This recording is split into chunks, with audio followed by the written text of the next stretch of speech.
Underwood. Thin ice! So I can't knock down a triple here.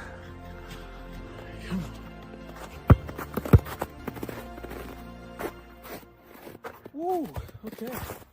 Didn't even miss a shot this entire time, so take that. This better be good for the team.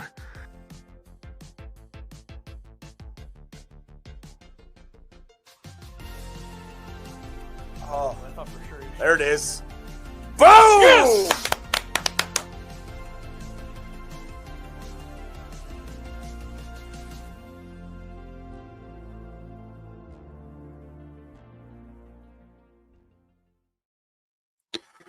What's going on, everybody? I'm all by myself today. Ethan is sick. It is November 21st, 2025. This is episode 279.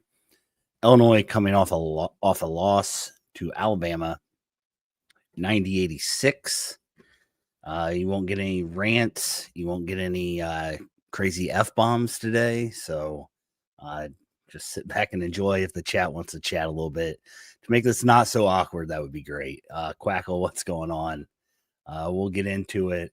My player of the game for this is going to be Kylan Boswell. He had 22 points, 4 rebounds, 7 assists, a steal, and 1 turnover. You can make a case for Stojakovic, but Stojakovic having the 5 turnovers kind of, made me think second about giving him the player of the game. Brad said after the game, quote, "We need to get Bam in an aggressive mindset during driving the ball as early as he does. When we get stagnant and we get switches that we are getting because our big guys he needs to get downhill. He did it late. That's the aggression we need for the first 34 minutes. So Boswell needs to get to the hoop more.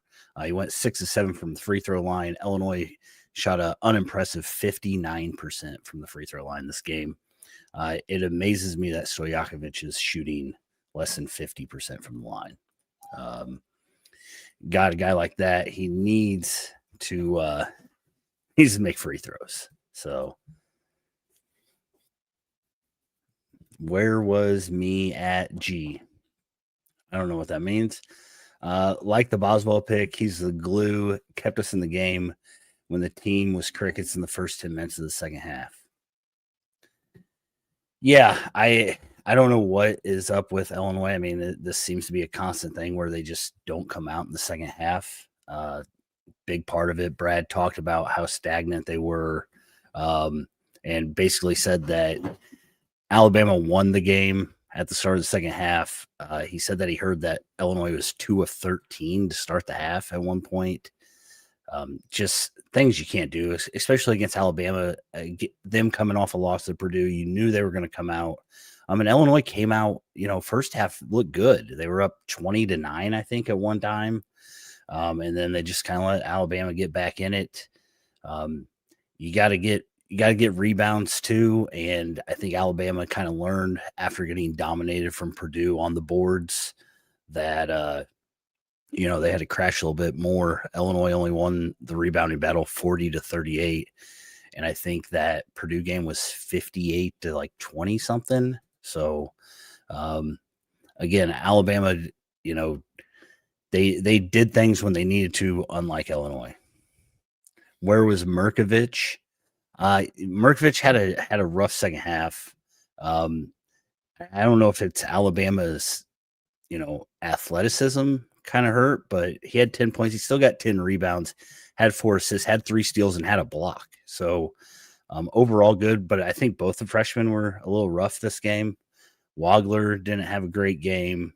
Only 8 points for him, 2 of 9 from the field, 1 of 4 from 3. Just kind of, freshmen playing in big games against a very athletic team. That's what Alabama is. So Embrat, we had 2 4-minute stretches when we didn't score. We had 53 points for like a day and a half. Yeah, and that was kind of the problem. They just couldn't find anything. And then when they started to find something with Stojakovic, and it seemed like Brad went to that well a few too many times because I think Stojakovic ended up getting triple teamed. And again, you can't have a junior that's that good making turnovers. You can't have half your turnovers. 5 turnovers from him. He had 26 points, had a great game, but he just can't be turning the ball over like that. He even said afterwards that he needs to value the ball better. I mean, I think he understands what he needs to do. It was just, actually doing it. Shidewinder, thanks for the repost. Appreciate it, man. But yeah, you got to make free throws. You got to do the things in crunch time. I saw Ant Wright posted that Illinois didn't get a stop the last 3.5 minutes of the game. Philon went off. I think he had 9 in a row. He went for 24 points, 9 of 18 from the field, 3 of 6 from 3. Brad said that Keaton Bristow was pretty much the reason, the difference in the game. He said that, quote, absolutely dominated the second half with his effort. Bristow had 10 points, 8 rebounds, a steal, and a block. So I just don't know what, I know you got to get Tommy back in this game. You let Petrovic go. Petrovic had a great game. He only played 12 minutes. He hit a nice little step back 3 behind the back. Looked pretty. He had 5 assists in those 12 minutes he played. But I don't know if it, made the team out of sorts a little bit or what. Tommy played 15 minutes. He had 2 turnovers. Brad blamed one of the turnovers on, his lack of being physically able to play. He said Fletch told him that he could go maybe 15 minutes, and that's what he played. He played 15 minutes. So I know Illinois fans all over Twitter and stuff, it was the sky is falling after one game against Alabama, who's a really good team. Alabama's going to be, an Elite 8 team, if not a Final 4 team. So just need to pump the brakes a little bit. I know overreaction is what people do on Twitter. I know overreaction is what Illinois fans do every time they lose a game. So you just learn from this. This is not a bad game to lose early on. Illinois had chances to win. It felt like with 8 minutes left in this game, though, Illinois was down 4, and it just felt like nothing was going their way. It didn't seem like this was a game they're going to be able to win. Embrat says, I am willing to bet we don't lose the rebounding battle again. Maybe we have everybody eligible and start from there. Yeah, Brad said that he, in his interview today, his pregame for Long Island, he said that this was the first practice that the whole team has been available. So it's been almost a month, 3 weeks, where they haven't had everybody available. So I think you're going to, get the guys that need that time. They're going to get it now. It just kind of sucks to have this Alabama game, and this is the game where you're trying to get Petrovic back in, you're trying to get Ivisic back in. Brad said that he probably should have played Brandon Lee a little bit. He said just his physicality probably would have helped. He also said that he's playing Wagler and Boswell too many minutes. He doesn't even want to play him what he's playing him. Wagler played 36 minutes in this game. So Brad still thinks that he's overplaying some guys. A lot of big Hummer hate out there on the internet. Also, I don't know why. I thought he was okay. He was fine. Defensively, he was really good. He had 2 blocks. He had a steal. He had 6 rebounds. He was the second leading rebounder on the team, right behind Mirkovic. I know that he missed some threes. He hit a big one late. He ended up 3 of 8 from 3, which is, I hate to say it, Boswell was 0 for 4. Keaton was 1 for 4, and Big Z was 1 for 4. So I guess you guys can keep hating on Big Hummer, but not me. Some quotes from Brad afterwards. Brad said, quote, I love our team. I love where we're going to be. I thought our 2 freshmen didn't play great tonight. Hats off to Alabama and hope to see them in the Final 4. He also talked a little bit about Tommy and the other guys. He said, quote, "We need Tommy. We need his passing, his facilitating. We need his brains, and it shows the most on the defensive side. We need to see him amped up minutes and better conditioning. He committed a turnover in the first play just out of fatigue. It's not his fault, but the games don't stop. We just have to play." So, like I said, Brad feels like he needs everybody back. I mean, even he's talked about Brandon Lee a ton and about how he can alleviate some minutes for Wagler and Boswell, keep everybody fresh. And against a team like Alabama that plays up tempo and wants to run, you need all the legs you can get. And sadly, Illinois has been playing, without all their guys, or even practicing without all their guys. But last one I got here from Brad. I said, quote, "We need to learn how not to lose. You can't go 9 of 17 from the line in the second half. You can't have lane violations. You can't foul a 3-point shooter." That was Jake Davis, I believe. Jake only played 2 minutes this game. You can't have live ball turnovers. You have to learn how not to lose games sometimes. Every possession is important. We're going to be in 25 more of these close games. I expect perfection. I demand perfection. I know it's not going to happen, but it doesn't mean I don't expect it. So, free throws, some bad turnovers, some balls not bouncing your way. I know the fouls were in Illinois' favor, but some of those, Boswell getting in foul trouble, he had a couple that didn't really look like fouls, but that's how they're going to officiate it. That's the way it's going to go. There were a lot of guys in foul trouble in this game. I would have rather them not call anything, and let two really good teams just play basketball. But not always going to get that. So, anybody else got anything about the Alabama game they want to talk about? I don't really have much more. This is probably going to be like a 20-minute episode, guys. So, no Ethan kind of kills it. Jay says Brad hates zone, yet thought they should have went to a 1-2-2 zone earlier. Thought maybe they would play a slower half-court type game, and Stojakovic was great, yet people stand around and no movement. Yeah, and I think that's one of the problems with Brad's offense sometimes. It's get the ball to the hot hand, and everybody just kind of watches him. They kind of open up space and let them do something. One of Stojakovic's turnovers was after he had like 2 or 3 buckets, and then Alabama just collapsed on him, and he didn't have anywhere to go. So I think they ran some zone right in the second half. Again, it's just you gotta make free throws, especially down the stretch. You can't have stupid mistakes. And it just seemed like everything Illinois could do wrong, they did wrong in this game. And they still only lost by 4.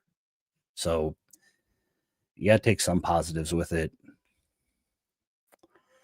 Jeffrey says we got a coaching problem when 2 7-footers score 6 points and 6 rebounds. I cussed most of the game. They also played 15 minutes and 16 minutes because Big Z apparently is still having problems with his knee. Tommy was limited to 15 minutes. Yeah, you can't. I don't think you can win this game when those guys only get to play 15 minutes apiece. And that's just part of it. That's what you run into sometimes. I don't think it's so much Brad and what he did. Big Z going 1 for 4 from 3, 0 for 2 from the lines, also not great.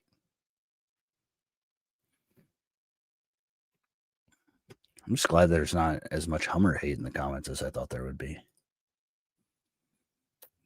All right. Let's move on to Long Island. If you guys want to talk about Alabama, we can go back to it. But I'm just trying to get through this because talking to yourself is awful. So Illinois plays Long Island University Saturday, 1:00. It is on Big Ten Plus.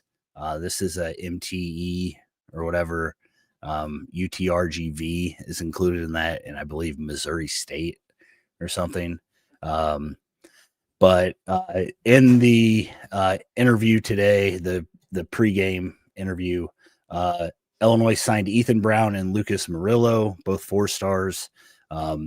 Brad talked about them for a little bit. Ethan's a 6'4" guard that Brad called very athletic. Lucas is a 6'7" guard.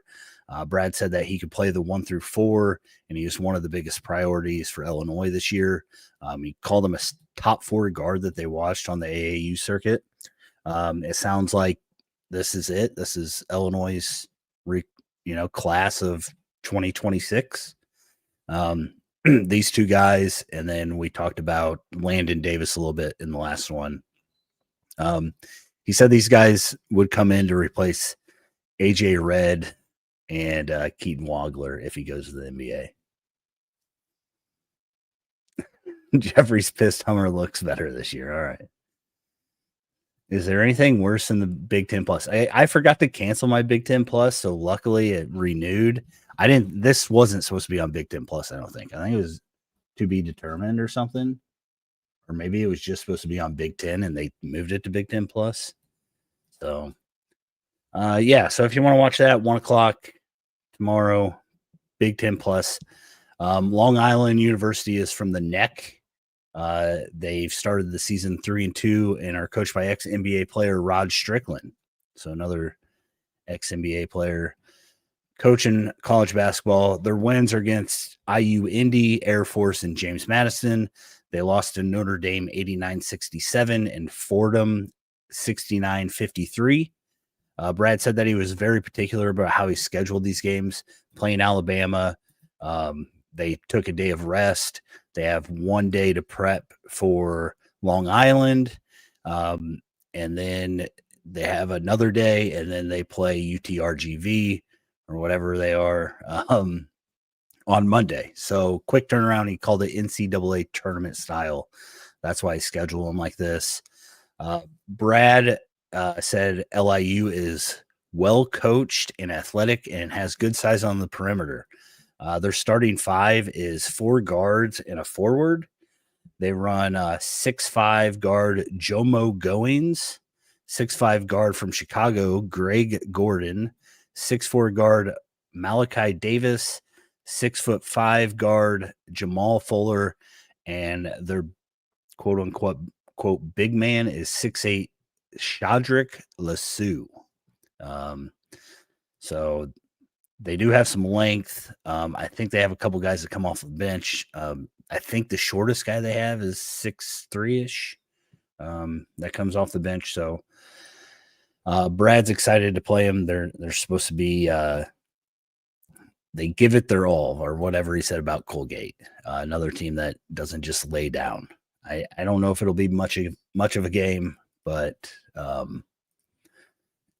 think Brad's more worried about, seeing how this team bounces back after a couple days of rest. Again, with the NCAA tournament style scheduling, as he called it. Players to watch. I'm going to go with Tomislav. I assume he'll be cleared to play full minutes. I'm guessing we'll get 25 out of him. I'm hoping. Got to have Tommy back. Tommy's one of the best players. So see how he does. And then I'm going to go with Jamal Fuller, who is the leading scorer for LIU. He's shooting 50% from 3, averaging 16.5 points per game. My prediction, I don't have Ken Palm or anything, so I can't even give you guys those numbers. That's all Ethan's stuff. So my prediction, Illinois 96, Long Island University 59. I don't think they get to 60. I think Brad's going to have this team locked down, locked in. I think they're going to have some fire in them after losing to Alabama. So hopefully that's the way it goes. All right. Around the Big Ten, Michigan State beat the crap out of Kentucky 83-66. Purdue played Memphis last night in a really good game. It was close most of the game. Purdue ended up pulling away 80-71. Nebraska ball continues the longest winning streak in college basketball. They beat New Mexico last night. USC beat Troy last night in a triple overtime, crazy game. If you haven't seen the end of that game, Troy got a rebound. For some reason, the guy with 4 seconds left decided to throw it to half court, in which USC got it back, and a guy put up a Hail Mary shot that ended up going in. Jeffrey says, one other thing, you have most of Bama in foul trouble and you can't get them fouled out. That's on the coaching staff. Brad told them to get downhill. I didn't like Brad can't go out there and make them go downhill. I'm glad that we got Jeffrey mad again, though. I mean, Jeffrey liking this team was a problem. So, right now you got Wisconsin playing BYU. I think Wisconsin's down 12.5. It's on Peacock right now. Purdue will play Texas Tech tonight at 8:30, and maybe the darkest ballroom I've ever seen. You can watch that on CBS Sportsnet. And I don't know if you guys saw it on Twitter, Illinois, or Facebook. I know a lot of you guys are Facebook people. Illinois is teasing some new jerseys, it looks like. Maybe some orange with script on them. So exciting stuff there. I'll save these power rankings for later. I'll let the producer know that we'll rerun that one. And yeah, that's it. If you guys got anything to say, go ahead and say it. I still like the team. I question Brad. I like how are we still questioning Brad? Like, I just don't get it. Always remember you can go buy our merch over at Illini Basketball Podcast shop.fourthwall.com. New stuff on there if you guys want to go check that out. Like, subscribe, comment, whatever, thumbs up. We appreciate you all. I don't really have anything else. I hope that was good enough for you guys. Don't mind the phone ringing in the background either. But all right. I don't know how to run the outro, but me and Ethan will be back. Hopefully he's feeling better. Maybe Sunday I'll talk to him. We'll figure it out, but we'll see you guys soon. Sorry for the short episode. Sorry for it just being me. And no funny business with Ethan, but we will see you guys soon. Underwood. Thin ice!